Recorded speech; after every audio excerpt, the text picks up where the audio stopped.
How does the gospel describe the two extreme realities in the world? Why should one be alert to the needs of others? In what way are we called to compassion? All these questions and more answered during today's episode of Daily Reflections.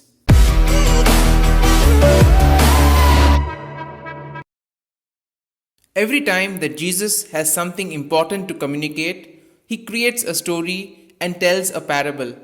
In this way, through the reflection on an invisible reality, he leads those who listen to him to discover the invisible call of God who is present in life. The gospel tells us about two extremes of society. On one side, there is aggressive richness, and on the other, the poor man without resources, without rights, without anybody to accept him and receive him. What separates both of them is the closed door of the house of the rich man. On the part of the rich man, there is no acceptance nor pity concerning the problem of the poor man at his door. But the poor man has a name, and the rich man does not. That is, the poor man has his name written in the book of life, and not the rich man. The poor man's name is Lazarus. It means God helps. And through the poor man, God helps the rich man who could have a name in the book of life. But the rich man does not accept to be helped by the poor man because he keeps his door closed. The beginning of the parable, which describes the situation, is a faithful mirror of what was happening during the time of Jesus and at the time of Luke. It is a mirror of everything which is happening today in the world. We also need to be alert to the needs of others. This is a parable of startling contrasts, but its central message is simple. Be alert to the needs under your nose. It is not concerned with patterns of good living on the part of Lazarus, nor of evil doing on the part of the rich man, but the latter closed his eyes to the needs at his gate. And without an eye for the needy around us, our life becomes self-centered and callous. Jesus is asking his listeners to open their eyes to what is around them and to open their ears to the simple commands of the gospel, that is, love your neighbor. We have an obligation as Christians to feed the hungry. Every hungry man and woman in the world is in our conscience.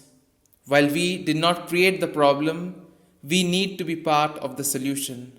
Our hearts go out to the millions of old and young in the world just because they are hungry, like Lazarus was at the rich man's gate. The gospel gives us a call to compassion.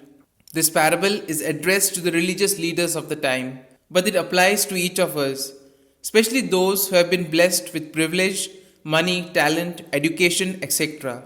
There's nothing wrong with being rich in any of these ways. It's how we use our riches that matter eternally.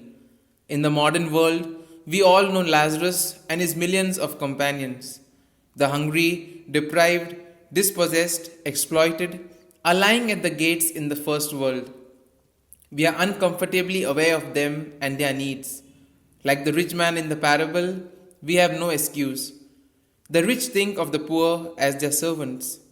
Twice in the story, the rich man asks God to send the poor man on errands that will help his own cause. But self-centered choices gain no credit in God's eyes. The heart of the rich must melt when they see the plight of the poor. Here are some points for our personal reflection. In the attitude that I have before the poor, am I like Lazarus or the rich man? When the poor enter into contact with us, do they perceive something different? Do they perceive the good news? And I, to which side do I tend? Toward the miracle or towards God's word? Look with Jesus at your situation, at your world. Who are the self-satisfied rich? Who are the overlooked poor? Where does Jesus recognize you? These points can be of great help to reflect on today's gospel. And if you like the reflection, do like and share the good news of the Lord. Do subscribe to the channel if you have not already subscribed, as it would mean a lot to us. Have a good day. Amen.